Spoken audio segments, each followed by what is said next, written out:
tujuan yang disampaikan kita akan membahas tentang budaya, utamanya budaya positif yang ada di sekolah.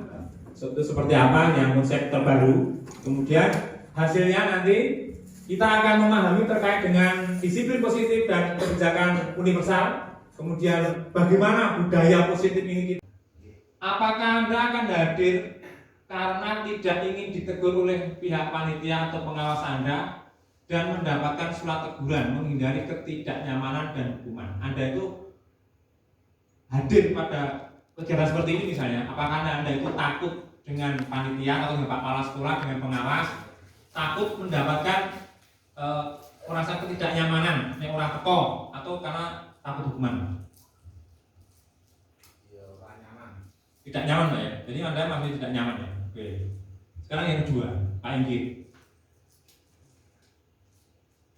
Anda ingin dilihat dan dipuji oleh lingkungan Anda atau mendapat penghargaan sebagai kepala sekolah berprestasi, mendapatkan imbalan atau penghargaan, menjadi orang yang berusaha bertanggung jawab serta menghargai diri Anda sendiri sebagai teladan bagi murid-murid Anda, guru-guru Anda, serta lingkungan Anda, karena Anda percaya tindakan Anda sebagai pemimpin pembelajaran akan menjadi penutan bagi lingkungan Anda.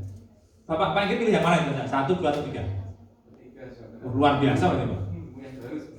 Iya. Oh iya. Milih yang 3 Pak? Iya. Oh iya. Bukan karena takut Pak? Oh iya, 3, luar biasa Pak. Oke. Sekarang ini pertanyaan kita sebarkan, kemudian mengidentifikasi budaya yang ada di sekolah. Terus sekarang kita akan bukan sedikit ini melakukan kegiatan. Kita nanti berhadapan-hadapan ya, dua orang, karena 2 orang bisa dekatnya saja. Gambarannya begini, silahkan salah satu yang berhadapan ini mengepalkan tangan. Nah, ibaratnya mengepalkan tangan atau menggenggamkan tangan ini, di dalam tangannya ada sesuatu yang sangat berharga, sesuatu yang sangat berharga, bernilai. Nah, kemudian temannya di sebelahnya itu tolong mau membuka atau tidak. Silahkan teman jagannya itu mempengaruhi temannya, bukan. Menurut bukaan di sini apa toh? Bisa dipraktek seperti itu. Jadi Bapak Ibu untuk mengawal kegiatan ini silahkan dengan temannya satu disuruh untuk menggenggam sesuatu itu bisa dibayangkan saja, sesuatu yang sangat berharga, yang sangat bernilai. Kemudian temannya sebelahnya untuk meminta untuk membuka. Nah, bisa membuka itu dengan cara memaksa untuk membuka, mempengaruhi ataupun memohon supaya dibuka. Nah, ini. Tujuannya nanti kita ingin tahu siapa sih sebetulnya yang memiliki posisi kontrol untuk melakukan sesuatu itu siapa gitu. Oke. Bisa dipraktek Bapak Ibu, silakan berhadapan. Nah, terus anak membuka loh. Nanti saya pengen dengar apa ya? Pagi ini. Nah, tolong. Buka. Oh enggak, ini digenggam, kemudian meminta mau dibuka atau tidak. Kalau tidak mau buka ya tidak apa-apa. Kalau mau membuka temannya ya enggak masalah.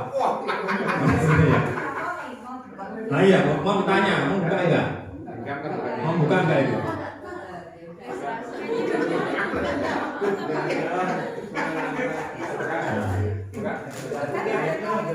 Mau buka enggak temannya? Dari ini silakan saya meminta contoh Bu Dita dengan Bu Rahayu. Bu yang siapa tadi yang menggenggam? Saya. Bu Rahayu meminta untuk membuka. Dibuka enggak tadi? Bu Dita. Langsung dibuka malah. Aduh. Pak Pol sama Pak Inggit.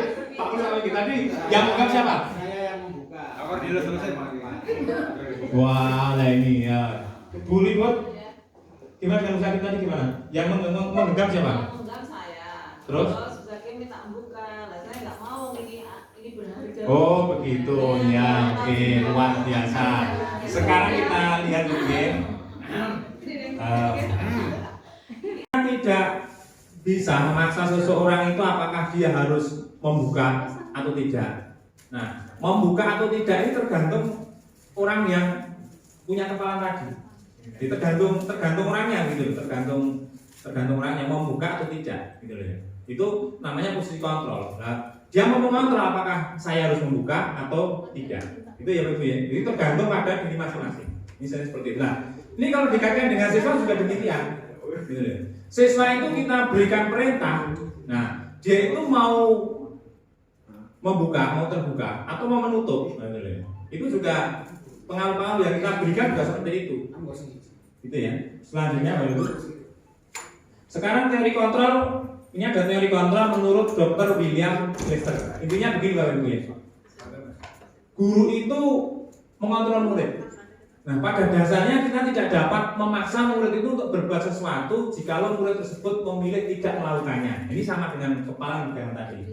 Walaupun tampaknya guru sedang mengontrol perilaku murid, hal demikian terjadi karena murid sedang mengizinkan dirinya dikontrol. Jadi mungkin siswa itu juga terpaksa gitu ya, menerima perintah kita, menerima instruksi kita, gitu. Tapi dirinya rata-rata murid akan mengizinkan, biar kita itu mau dikontrol, mau diperintah, mau disuruh dan sebagainya seperti itu, gitu ya. Kemudian berikutnya ilusi bahwa semua penguatan positif efektif dan bermanfaat. Nah, penguatan positif atau bujukan, kita sering menasihati, membujuk, gitu ya. Itu adalah bentuk-bentuk kontrol. Nah, segala usaha untuk mempengaruhi murid agar mengulangi suatu perilaku tertentu adalah suatu usaha untuk mengontrol murid tersebut. Dalam jangka waktu tertentu, kemungkinan murid tersebut akan menyadarinya dan mencoba untuk menolak bujukan kita, atau bisa jadi murid tersebut tergantung pada pendapat sang guru. Jadi kita mengontrol murid itu bisa suatu saat murid itu akan menolaknya, atau mungkin dia malah justru akan menjadi tergantung pada kita, gitu ya. Nah, satu contoh kalau misalnya ya di rumah itu saya punya anak kecil itu, kalau terkait dengan pembelajaran itu kalau saya yang nyuruh dia akan tertutup, gitu. Dia tidak mau. Tapi kalau malah disuruh oleh gurunya atau ada perintah atau tugas dari gurunya, dia terus buru-buru untuk melakukannya. Itu satu contoh dia akan terbuka atau tidak. Terus berikutnya bahwa kritik dan membuat orang merasa bersalah dapat menguatkan karakter. Jadi menggunakan kritik dan rasa bersalah untuk mengontrol murid itu menuju pada identitas gagal. Jadi kalau kita itu sebenarnya mengkritik terus membuat murid itu bersalah, itu identitasnya siswa itu merasa bahwa dirinya itu gagal. Jadi kalau AWD ini misalnya kita itu dikritik oleh orang lain, itu seolah-olah AWD ini gagal, AWD ini apa ya, tidak sukses gitu ya. Itu akan kita terima seperti itu. Wah, saya sudah dikritik, sudah down. Nah, yang baik kalau kritik itu kita manfaatkan untuk hal yang lebih positif sebetulnya, gitu ya. Terus mereka belajar untuk merasa buruk tentang diri mereka. Jadi kalau anak dikritik itu merasa down, terus merasa buruk, gitu ya. Terus mereka mengembangkan dialog diri yang negatif. Saya sampaikan tadi, saya sudah dikritik, saya tidak berhasil, gitu ya. Ini seperti itu yang terjadi. Kemudian berikutnya teori kontrol yang berikutnya adalah ilusi bahwa orang dewasa memiliki hal untuk memaksa. Nah, banyak orang dewasa yang percaya bahwa mereka memiliki tanggung jawab untuk membuat murid-muridnya itu berbuat hal-hal tertentu. Apakah yang dilakukan dapat diterima selama ada sebuah kemajuan dan sebuah hubungan kerja? Pada saat itu pula orang dewasa menyadari bahwa perilaku maksa tidak akan efektif untuk jangka panjang. Dan sebuah hubungan permusuhan akan terbentuk. Jadi kalau kita itu terbiasa untuk memaksa murid, kalau dipaksa itu ternyata dampak jangka panjangnya itu tidak baik. Nah, untuk solusinya bagaimana? Nah, ini solusinya akan kami sampaikan di materi berikutnya. Oke. Terus berikutnya, ini ada pernyataan oleh Stephen R. Covey. Bagaimana seorang bisa berubah dari paradigma stimulus respon kepada pendekatan teori kontrol? Jadi gini. Bila kita ingin membuat kemajuan perlahan, maka sedikit-sedikit ubahlah sikap atau perilaku Anda. Jadi kalau kita mau membuat kemajuan perlahan itu ya sedikit demi sedikit kita mulai dari diri kita sendiri, gitu ya. Namun bila kita ingin memperbaiki cara-cara utama kita, maka kita perlu mengubah kerangka acuan kita. Ubahlah bagaimana Anda melihat dunia, bagaimana Anda berpikir tentang manusia, ubahlah paradigma Anda, skema pemahaman dan penjelasan aspek-aspek tertentu tentang realitas. Gitu ya. Jadi kita sudah berpikir yang luar biasa. Jadi kalau saya mengatakan beberapa waktu yang lalu itu, kita harus terus tetap bergerak. Nek awake dhewe ora iso terbang seperti apa? Burung misalnya. Kita berlari lah seperti cita, berlari cepat. Nek tidak bisa berlari cepat seperti kita ya kita berlari lah layaknya manusia atau ayam atau apa berlari. Kalau kita tidak bisa berlari dengan cepat ya kita seperti ular lah, kita menggeliat saja. Yang penting kita tetap bergerak untuk melakukan sebuah perubahan. Berikutnya tentang disiplin. Coba ya, disiplin. Kalau kita bicara terkait dengan disiplin, yang ada pada bayangan kita, kita ngomongin disiplin itu yang pertama pasti ada tata tertib gitu ya. Terus kepatuhan pada peraturan gitu ya. Terus teratur. Kemudian apalagi ada hukuman. Itu terkait dengan disiplin terbayang seperti itu. Terus sekarang ada istilah baru yang namanya, bukan istilah baru ya. Istilah yang saya sampaikan ini adalah kata disiplin positif. Ini disiplin positif. Jadi bukan hanya disiplin, tapi disiplin positif. Nah maksudnya apa? Kata disiplin juga sering dihubungkan dengan hukuman. Padahal itu sungguh berbeda. Jadi disiplin dengan hukuman itu berbeda. Karena belajar tentang disiplin positif tidak harus dengan memberi hukuman. Justru adalah salah satu alternatif terakhir dan kalau perlu tidak digunakan sama sekali. Jadi gitu ya. Jadi kata-kata disiplin dengan disiplin itu berbeda. Disiplin positif atau disiplin dengan memberikan hukuman itu adalah alternatif terakhir, bahkan tidak perlu itu dilakukan. Kita berubah dengan mungkin yang ada pada karakteristik sekolah kita sebagai sekolah pelayaran dan perikanan ini berbeda. Jadi saya ulang lagi ya, dengan memberi hukuman justru adalah satu alternatif terakhir, kalau perlu tidak perlu digunakan, tidak perlu dilakukan. Sebab itu sudah kontra ini ya dengan keadaan karakteristik sekolah kita ya. Jadi kalau perlu itu hukuman tidak perlu dilakukan. Nah, terus solusinya bagaimana? Nah, ini akan kami sampaikan berikutnya. Gitu. Terus ini menurut Gadget Jonatoro, saya pikir kita lalui. Ini ada nilai kebajikan. Kalau nilai kebajikan, ada nilai kebajikan. Jadi nilai kebajikan. Nilai-nilai kebajikan adalah sifat-sifat positif manusia yang merupakan tujuan mulia yang ingin dicapai setiap individu, seperti dikemukakan oleh Dr. William Blaster pada teori kontrol, menyatakan bahwa setiap perbuatan memiliki suatu tujuan. Dan selanjutnya Diana Boson mengungkapkan bahwa dengan mengaitkan nilai-nilai kebajikan yang diyakini seseorang, maka motivasi intrinsiknya akan terbangun sehingga menggerakkan motivasi dari dalam dapat mencapai tujuan mulia yang diinginkan. Jadi siswa kita mestinya itu meyakini sebuah nilai-nilai kebajikan. Nah, diyakini dengan adanya nilai-nilai kebajikan, siswa kita itu akan memahami nilai kebajikan sehingga motivasi dalam dirinya itu akan muncul. Maksudnya berbeda manakala siswa itu melakukan sesuatu itu motivasinya eksternal dari luar karena takut dihukum, ya, takut nilainya jelek, misalnya takut dihukum, takut disuruh push up dan sebagainya, itu eksternal. Dan akan kontraproduktif gitu ya. Dalam hal seperti itu. Kemudian yang berikutnya sekarang ini ada pertanyaan, nanti mohon untuk menyampaikannya. Sebagai seorang pendidik, saat Anda perlu hadir di suatu pelatihan atau motivasi, apakah yang mendasari tindakan Anda? 1. Pak Pandi. Tak bacakan Pak Pandi. Apakah Anda akan hadir karena tidak ingin ditegur oleh pihak panitia atau pengawas Anda dan mendapatkan surat teguran, menghindari ketidaknyamanan dan hukuman? Anda itu hadir pada kegiatan seperti ini misalnya, apakah Anda itu takut dengan panitia atau dengan kepala sekolah, dengan pengawas, takut mendapatkan merasa ketidaknyamanan, yang orang teko, atau karena takut hukuman? Tidak nyaman lah ya. Jadi Anda masih tidak nyaman ya. Oke. Sekarang yang kedua, Pak Inggit.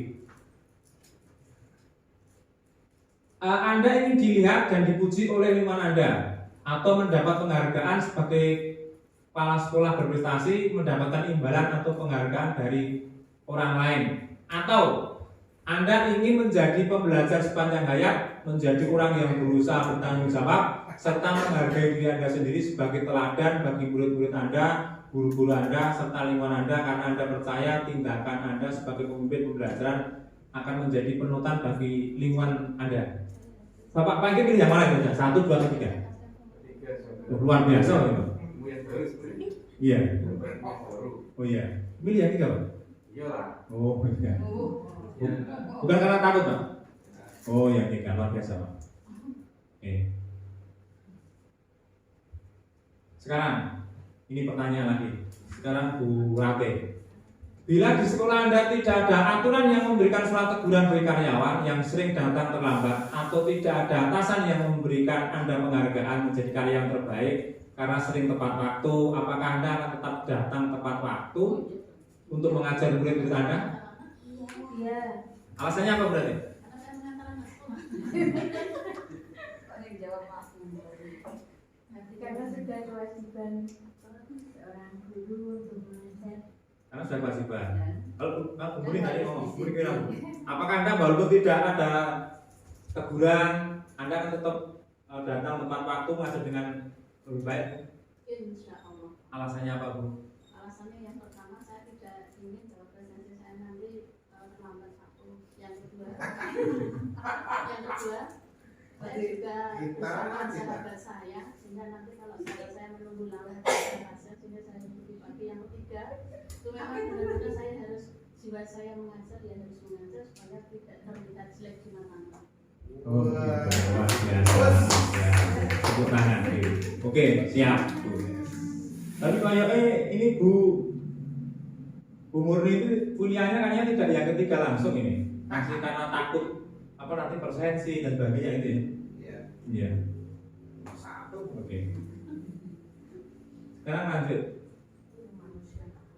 Manusiawi. Menurut Anda dari ketiga jenis motivasi yang disebutkan pada pertanyaan sebelumnya ini nggak usah ya, saya lanjutkan.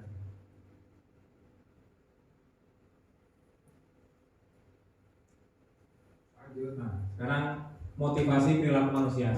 Motivasi perilaku manusia. Jadi motivasi perilaku manusia itu ada 3. Yang pertama adalah untuk menghindari ketidaknyamanan atau hukuman. Tadi ya, jadi karena takut dihukum, karena takut kena surat teguran, gitu ya. Dan sifatnya motivasinya adalah eksternal, bukan bersumber dari kerentekan hati ini dari luar, pengaruh dari luar, gitu ya.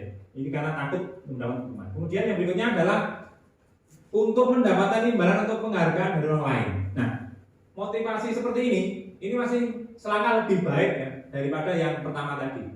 Ini melakukan sesuatu ini karena ingin mendapatkan imbalan atau penghargaan dari orang lain daripada mendapatkan hukuman. Ini cukup selangkah lebih baik, jadi lebih baik daripada yang tadi. Kemudian yang ketiga, ini adalah melakukan sesuatu untuk menjadi orang yang mereka inginkan dan menghargai diri sendiri dengan nilai-nilai yang mereka percaya. Ini luar biasa. Kalau seandainya kita sudah pada motivasi yang ketiga ini, tidak takut hukuman, melakukan sesuatu pun tidak takut hukuman, juga tidak karena ingin mendapatkan imbalan, ini karena ingin menjadi orang yang mereka inginkan, menghargai diri sendiri dengan nilai-nilai keyakinan yang kita percaya. Tapi Bu Guru mestinya seperti itu ya Bu ya. Ojo mergo dihukum, mungkin karena TPP-nya dipotong misalnya seperti itu, atau mungkin karena mendapatkan pujian. Nah, Pak Alpan tinggi sekolah kelaten datangnya lebih awal. Ini bukan, tapi tujuannya adalah karena dia menghargai diri sendiri dengan nilai yang dipercaya. Terus sekarang ada hukuman, konsekuensi, dan restitusi. Kita lanjut saja. Sekarang ini.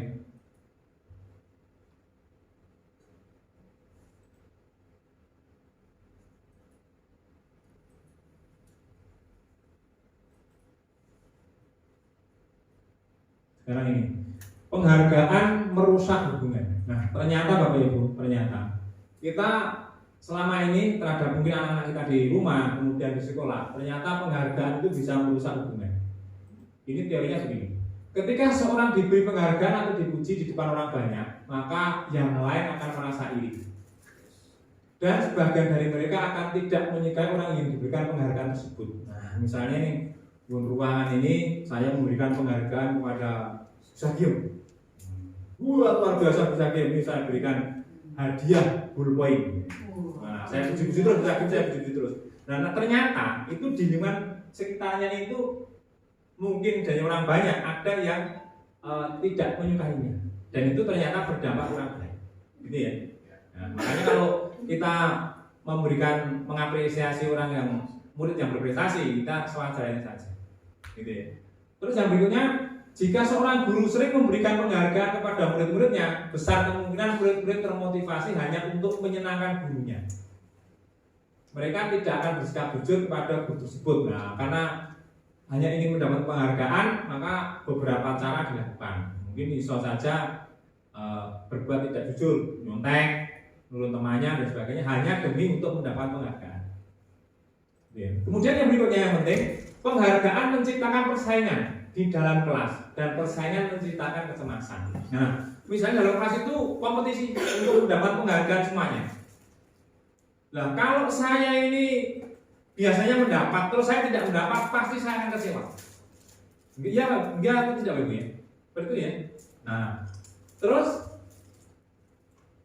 mereka yang percaya bahwa mereka tidak memiliki kesempatan untuk mendapatkan penghargaan, mereka akan berhenti untuk mencoba. Nah, karena dia merasa tadi malam dia tidak belajar atau dia tidak mampu, maka terus malas akan mencoba. Dia Pak Inggit misalnya, Pak Basuki sudah lebih pintar, lebih ahli, ya sudah, saya tidak mencoba saja. Gitu. Harus belajar. Gitu. Itu kan dampaknya seperti itu.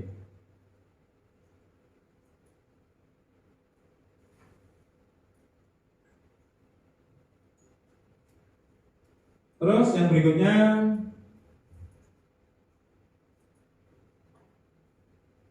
ini. Sekarang motivasi dari dalam diri. Ini motivasi intrinsik ya. Saat seseorang anak belajar untuk pertama kali misalnya menggabungkan huruf-huruf dan kata-kata serta menyadari bahwa dia dapat membaca, timbul pijar di matanya, dia itu senang ya senyumannya. Anak tersebut begitu gembira bahwa dia telah mempelajari dan menguasai sesuatu. Oke, jadi kalau anak itu bisa melakukan sesuatu, maka dia itu kan bahagia, akan senang, gitu, akan senang. Terus jika kita memberikan penghargaan kepada anak tersebut, nah sebetulnya kita itu malah justru menghambat atau menghilangkan kegembiraan pada anak tersebut. Di sini bisa diterima belum? Misalnya begini ya, ada anak itu yang pinter, mampu, gitu ya, kreatif, gitu. Dia itu senang dengan kreativitasnya, dengan kemampuannya, dengan apa yang dia kerjakan. Tapi manakala kita itu untuk memberikan penghargaan, memuji-mujinya, nah kita itu dikatakan merenggut kebahagiaan anak tersebut. Karena kebahagiaan sesungguhnya adalah manakala dia itu bisa melakukan sesuatu yang dia lakukan. Ini awalnya dia itu memberikan penghargaan, itu malah justru mematikan. Seperti itu. Ya, yang seperti itu ya. Nah, oke.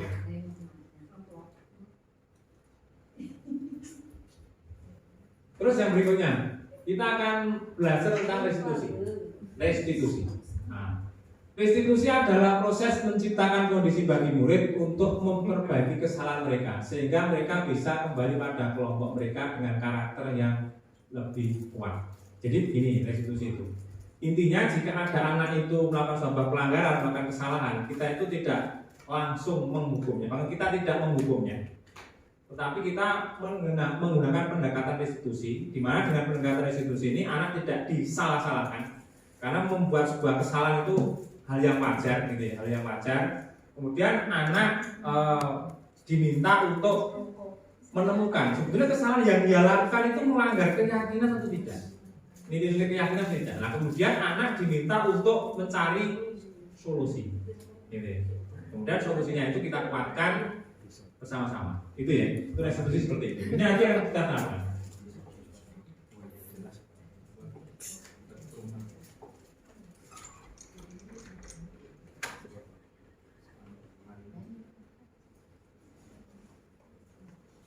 Terus yang berikutnya, sebelum ke video, kita akan membahas tentang 5 kebutuhan dasar manusia. Yang pertama, orang itu akan punya kebutuhan dasar, kebutuhan bertahan hidup atau survival, seperti rumah, makan, bahkan kebutuhan biologis, gitu ya. Reproduksi ini termasuk kebutuhan bertahan hidup. Kemudian yang berikutnya, kasih sayang dan rasa diterima untuk diterima ini ya. Ini kasih sayang.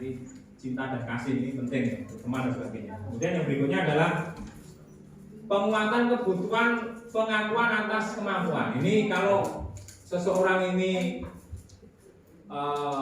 kompeten, terampil, berprestasi. Ini pengennya itu memang diakui gitu ya. Diakui, dihargai gitu ya. Itu wajar. Kemudian yang berikutnya adalah kebebasan. Jadi orang itu akan memiliki rasa dirinya itu untuk bebas, untuk senang, untuk bahagia seperti itu ya. Berikutnya kebutuhan kesenangan, kebutuhan untuk merasa senang ini wajar ya, seperti bermain, tertawa, mungkin gojek gitu ya. Ini kebutuhan dasar manusia. Terus yang berikutnya coba kita ini. Sebentar. Akan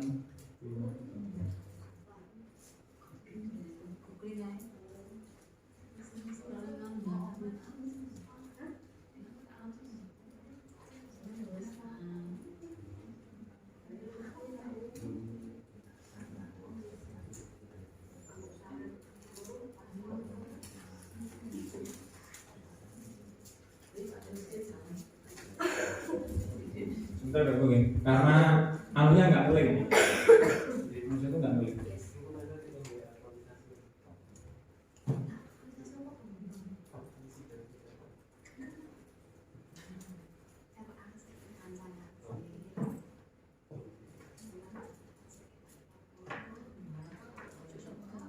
Sebentar, nggak boleh gitu.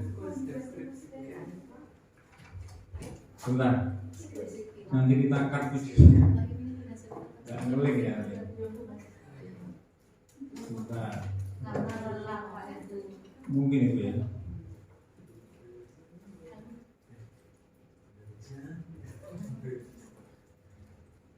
Ini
oke Bu, sekarang lanjut aja. Enggak ketemu ya. Sebentar Bu ya.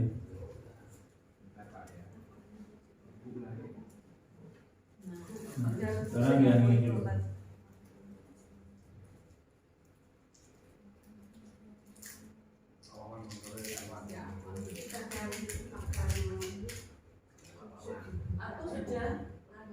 Oh, masih 15 menit.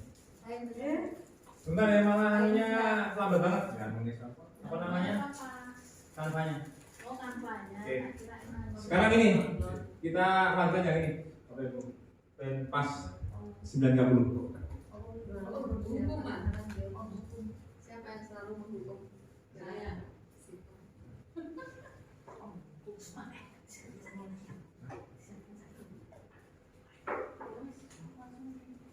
Nah, lihat videonya saja.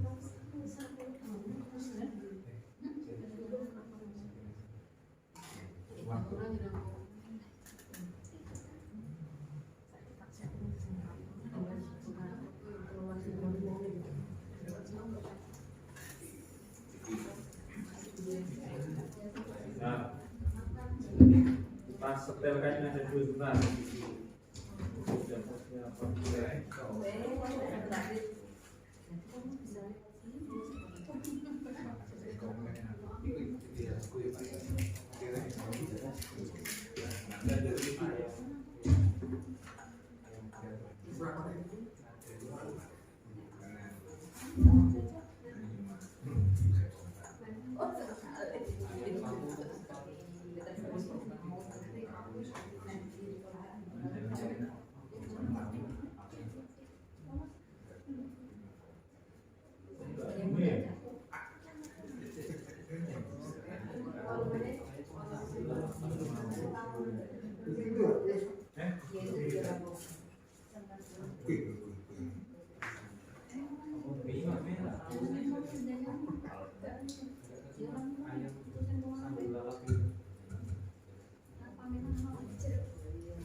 Sabar dulu. Aku ngomong kok aku orang tua. Emosi. Makanya. Emang kadang-kadang seperti itu. Iya. Pak Ismin dibuyan Orang tua orang kayak gitu yang di depan. Iya, iya pakai masuk.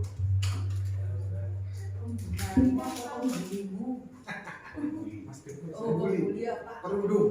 Nah, ini enggak boleh. Dirundung apa mungkin? Iya, berundung di bawah masuk. Dirundung apa? Soalnya saya kira pasti. Wah, Iya. Dan benar kayak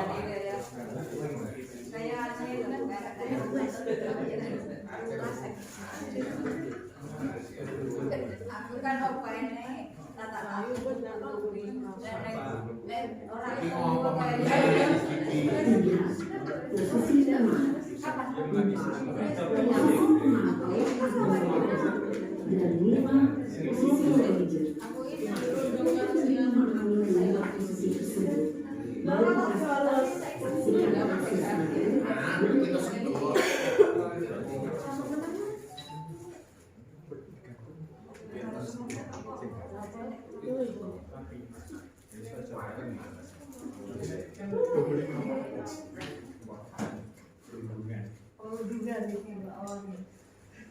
awal itu aku ini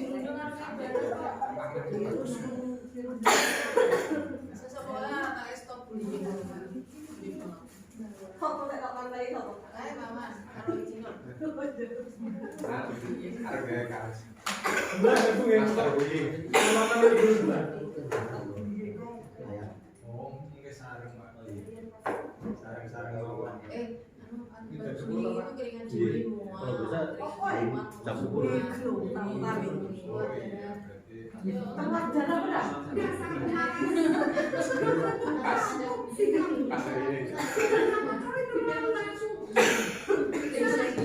Kamu keliling lapangan basket 2 kali. Waduh. Aku tak izin sih ya. Sekarang ini ya untuk Ibu dan bapak guru restitusi dalam cara penanganan anak. disiplin positif restitusi, salah satu program yang dikembangkan adalah 5 posisi kontrol. 5 posisi kontrol dalam restitusi adalah proses perjalanan seorang pendidik agar dapat mengenali dirinya.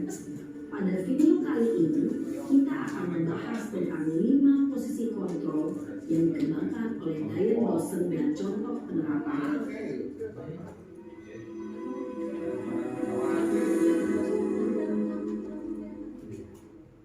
5 posisi kontrol itu adalah 1. Posisi penghukum, 2. Posisi pembuat merasa bersalah, 3. Posisi teman, 4. Posisi pemantau atau monitor, dan 5. Posisi manajer.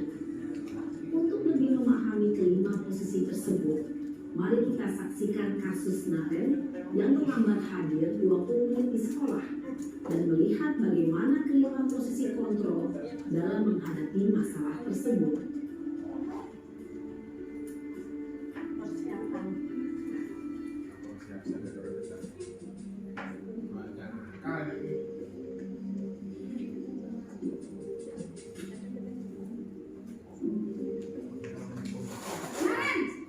Wah, ini bakal keses ini. Sini kamu. Selamat pagi, Bu. Selalu terlambat. Galak kaya sopo sih? Kamu pasti terlambat. Ayo, Apa rasa takut-takut. Lagi. Kapan sih kamu tidak terlambat? Bu, ada mungkin beli aku tahu. Malas sekalian kamu jadi apa? Saya Dasar pemalas. Gak kapok-kapok sih kamu. Apa orang? Sudah berapa kali terlambat? Bisa Kamu keliling lapangan basket 2 kali. Kenapa saya harus ke lapangan basket, Bu? Kenapa? Kamu melawan ibu. Berani-beraninya jawab. Sudah terlambat, masih berani jawab pula. Sekarang keliling lapangan basket 5 kali sekalian. Biar kamu. Cepat. Pergi sana ke lapangan basket. Ini model Posisi guru hukum ya? biasanya berbicara dengan nada tinggi, menghardik, menunjuk-nunjuk, menyakiti, dan menyindir. Hukuman bisa berupa fisik maupun psikis. Ibu dan bapak guru hebat. Dampak yang terjadi pada guru ketika guru berada pada posisi pembuktian adalah murid cenderung akan memberontak, bahkan meminta dendam.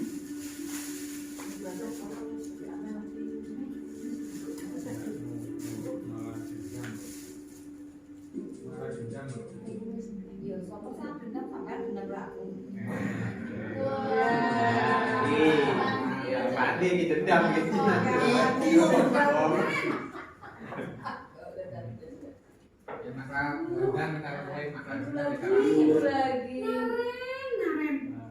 kamu kenapa terlambat lagi, Nak? Ya Tuhan, Naren. Kamu senang ya bikin ibu susah ya? Kalau kamu terlambat lagi, nanti ibu yang ditegur bapak kepala sekolah, Nak. Disangka ibu tidak bisa membina kamu. Duh, gimana ini? Maaf, Bu. Duh, Gusti Naren. Kamu suka ya kalau ibu tegur bapak kepala sekolah? Terus, sekarang ibu harus tulis apa ini di buku absen? Ini kamu sudah sering terlambat loh. Ibu harus apa? Di kalimatnya itu membawa bahwa anak itu merasa bersalah gitu ya, membuat Ya merasa sudah, bersalah. lain kali jangan bikin ibu susah lagi ya, Nak ya. Ibu tidak akan kuat lagi kalau kamu begini terus. Bisa jantungan kalau ibu tegur bapak kepala sekolah. Sana cepat kelas. Maaf ya, Bu. Maaf sekali. Jadi yang merasa bersalah itu yang Posisi pembuat muridnya. merasa bersalah berbicara dengan nada tenang, cenderung lembut. Namun kata-kata yang diutarakan membuat murid merasa menjadi orang yang gagal, memandang buruk dirinya sendiri, merasa tidak berharga, dan tidak sanggup membahagiakan orang lain. Ketika guru mengambil posisi pembuat rasa bersalah, murid akan menganggap dirinya yang salah dan ia akan menyimpan emosi negatif tersebut di dalam dirinya.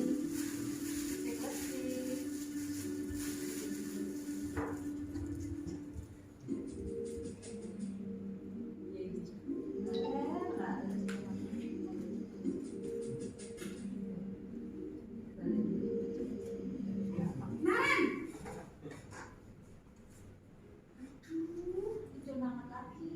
Selamat pagi, Bu. Wah, sudah jam berapa ini, Nak? Terlambat lagi sayang. Iya, Bu. Habis ibu saya menolongkan saya, Bu. Kamu malah menyalahkan ibu kamu. Kamu bukannya anak yang larinya paling kencang. Kok terlambat sih? Iya, Bu. Saya memang terlambat bangun tadi. Jadi, biarpun saya lari kencang, tetap gak kesenja, Bu. Ya sudah sana. Nanti lain kali larinya lebih kencang lagi ya. Biar gak terlambat lagi. Bikin seneng ibu. Demi ibu. Bisa kan? Bisa, Bu. Ya sudah sana. Absen kamu. Kamu ini ada-ada saja. Dalam aksi teman, guru berbicara dengan nada suara ramah, cenderung bersenggah gurau untuk menjaga suasana tetap santai. Murid akan merasa senang, aman, dan akrab dengan guru. Identitas yang tercipta adalah identitas sukses atau berhasil. Namun, perlu diingat, karena ini masih benar eksternal, dan murid kepada orang tertentu. Di sini guru aksennya, sehingga murid bisa berperilaku baik, namun hanya kepada orang saja.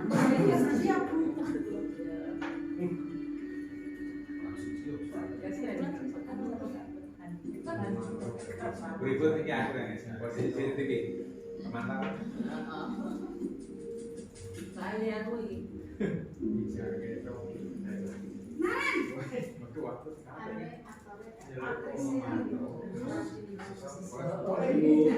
Naren, apa peraturan sekolah kita tentang jam berapa kita harus masuk sekolah, nak?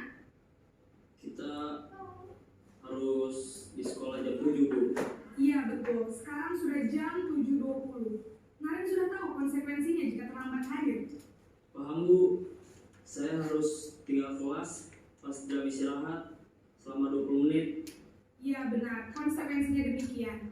Jadi nanti jam 9.30 pas istirahat, kamu harus tinggal di kelas, kerjakan tugas tambahan untuk ketertinggalan kamu, ya? Baik, Bu. Posisi pemantau mengandalkan penghitungan atau data untuk mengontrol murid. Guru mengarahkan murid berdasarkan peraturan dan konsekuensi. Seorang pemantau menunjukkan bahasa tubuh dan ekspresi wajah yang datar dan cenderung formal.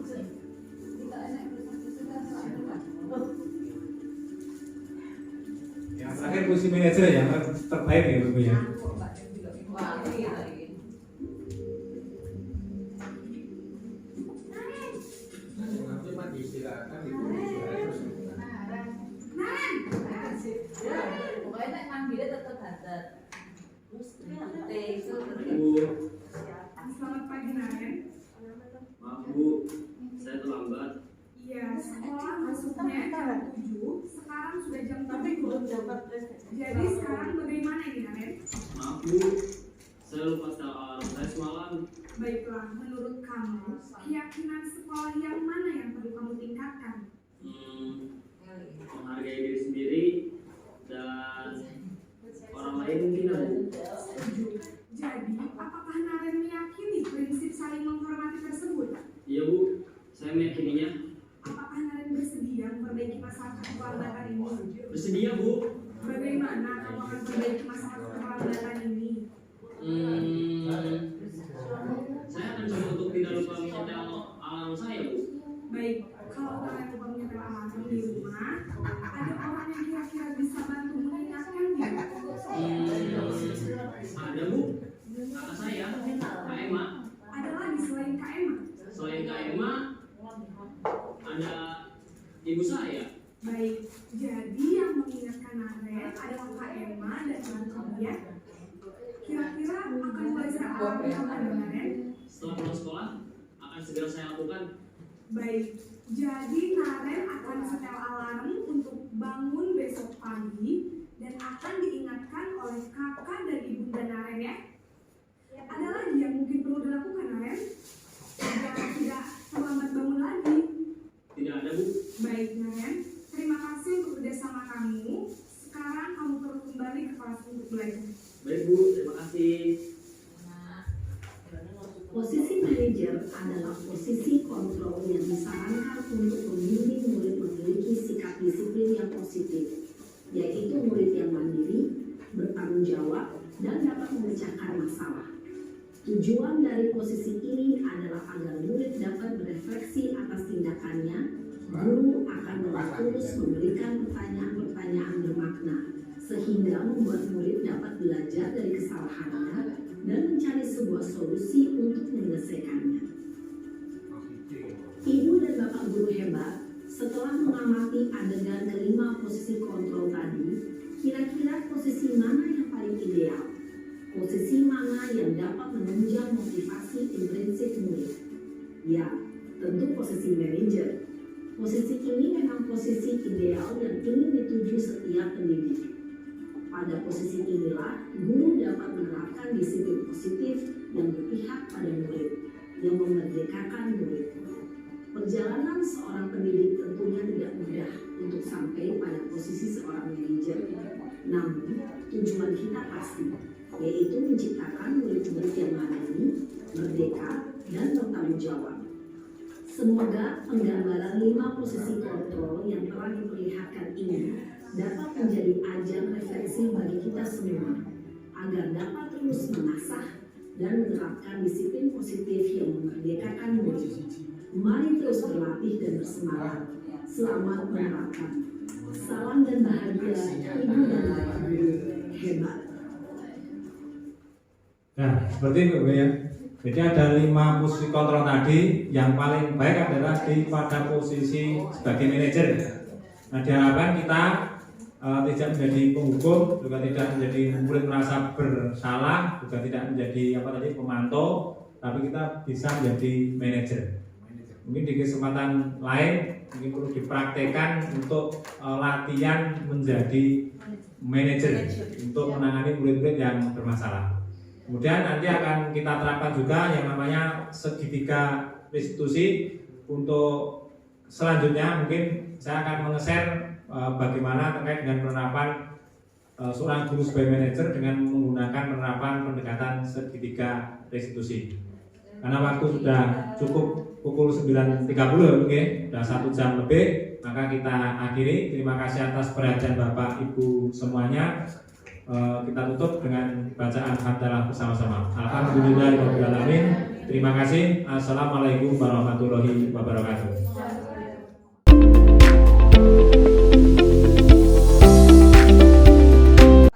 Jadi saya melihat kamu tadi pada saat pembelajaran kamu rame dengan Andu, ada apa ya? Ya Andunya udah keterlaluan loh Pak. Memangnya ada apa? Andu itu mengambil hasil pekerjaan praktek saya, terus dinilaikan kepada Bapak. Jadi hasil nilainya Andu itu pekerjaan saya Pak. Oh begitu ya. Jadi wajarlah kalau kamu marah, kesal.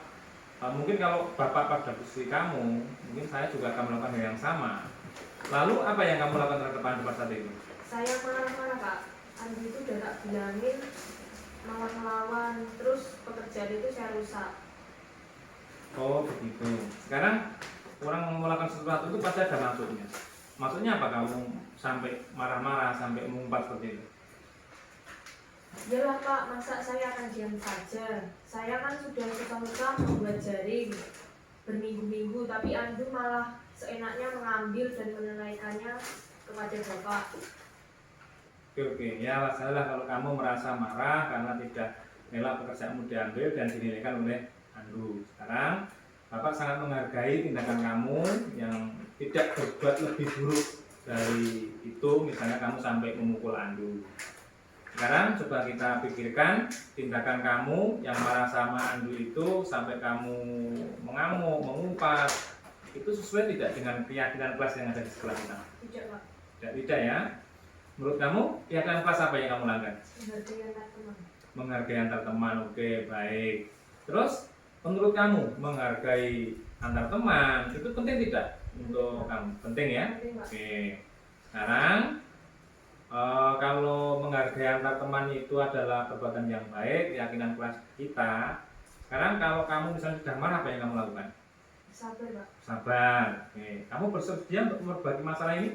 Bersedia Pak. Oke. Apa yang kamu lakukan seandainya untuk memperbaiki masalah ini? Saya akan lebih bersabar Pak. Sabar. Jika ada teman yang tidak bisa melakukan tugas, akan saya bantu Pak. Oke, luar biasa sekali ya. Pas sekali tindakan kamu ini, tetap semangat dan sekarang silakan kamu kembali ke kelas untuk mengikuti pembelajaran selanjutnya. Terima kasih ya. Baik Pak, terima kasih Pak. Selamat pagi Rizky. Iya Pak. Rizky, pada saat saya melakukan presensi di kelas pada pembelajaran praktek di bengkel LPS, kenapa kamu tidak ada di LPS? Nah, saya tanya teman kamu, katanya kamu tidur di kelas. Iya ya? Iya Pak, kadang-kadang Pak. Terus sekarang, menurut kamu, seingat kamu, apa kamu sering melakukan pada saat pembelajaran di LPS, kemudian kamu tidur di kelas? Iya Pak. Sering? Sering. Sering, oke. Sekarang, kalau tidak mengikuti pelajaran, kemudian kamu memilih tidur di kelas atau tempat lain, itu sebuah kesalahan atau bukan? Iya Pak, kesalahan. Baik, sekarang begini Rizky, kalau itu kamu berbuat kesalahan, itu memang manusiawi lah, setiap orang pasti berbuat kesalahan. Yang terpenting adalah bagaimana kita belajar untuk memperbaiki kesalahan tersebut. Bagaimana Rizky? Setuju? Setuju Pak. Oke, setuju. Sekarang Rizky, mari kita cari solusinya bersama-sama. Iya Pak. Ya, sekarang Rizky kadang tidur di kelas saat pembelajaran praktek di bengkel RPS, yang lainnya pergi ke RPS, kamu malah justru memilih untuk tidur. Pastinya kamu punya alasan. Kenapa sih kamu kok sering memilih tidur di kelas, tidak memberi pelajaran? Ya Pak, karena kadang-kadang itu teman saya itu pada ke rumah tuh Pak, malam-malam itu. Terus ada wifi gratis, terus main HP sehingga larut malam, sehingga pelajaran di kelas sering tidur Pak. Oh gitu. Sekarang kalau kamu melakukan seperti itu, kira-kira melanggar keyakinan kelas yang kita sepakati tidak? Melanggar Pak. Oh, kalau melanggar, kalau tidak mengikuti pelajaran di sekolah dan tidur di kelas, keyakinan kelas apa yang kamu langgar? Disiplin Pak. Disiplin ya. Ya. Sekarang disiplin itu menurut kamu penting tidak? Penting. Penting. Sekarang kalau disiplin itu penting, agar kami itu bisa belajar dengan baik, terus tugas-tugas kami itu bisa terselesaikan, kamu akan bagaimana? Ya Pak, saya akan merubah diri agar lebih disiplin, agar tidak tidur kelas lagi Pak. Bukan lagi, oke, berarti usahamu sudah luar biasa ya, punya itikat baik untuk mengikuti pembelajaran yang baik, yang lainnya ke RPS, kamu tidak, malah justru duduk di kelas. Ya. Oke, begitu ya. Jadi kamu akan apa tadi? Saya akan Tidur di awal, tidur di awal. tidak ikut nongkrong ya, supaya apa namanya tugas-tugas kamu itu bisa terselesaikan. Oke, Rizky, kamu sudah dapat solusinya yang tadi ya, dan Bapak akan berkomunikasi dengan orang tua kamu untuk membicarakan ini, untuk juga terus mengontrol kamu pada saat di rumah.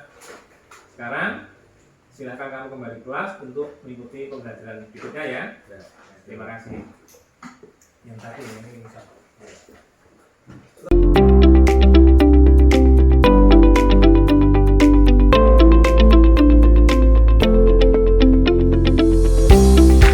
Saya Rizky Aditya Pratama dari kelas 11 TKPI. Saya berterima kasih kepada Bapak Guru atas teguran yang bijaksana terhadap saya yang sering tidur di kelas, dan saya berterima kasih atas teguran Pak Guru sehingga bisa membuat diri saya menjadi lebih baik lagi. Sekian, terima kasih. Perkenalkan, saya Devita Eka Berliana dari kelas 11 TKPI. Saya senang sekali diajak diskusi oleh Pak Guru mengenai mengendalikan diri dari perilaku teman sekelas. Saya harus lebih bersabar dan menghargai antar teman. Sekian, terima kasih.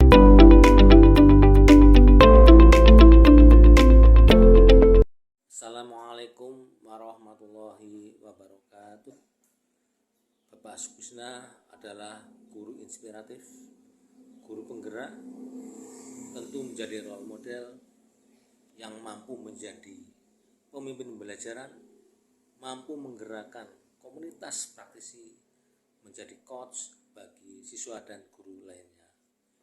Juga mampu mendorong kolaborasi antar guru dan mewujudkan kepemimpinan peserta didik. Jika hal itu dilaksanakan dengan sungguh-sungguh, dengan sepenuh hati, berkelanjutan, kami yakin bahwa budaya positif di SMK Negeri 1 Tanjungsari akan bisa terwujud. Wassalamualaikum warahmatullahi wabarakatuh.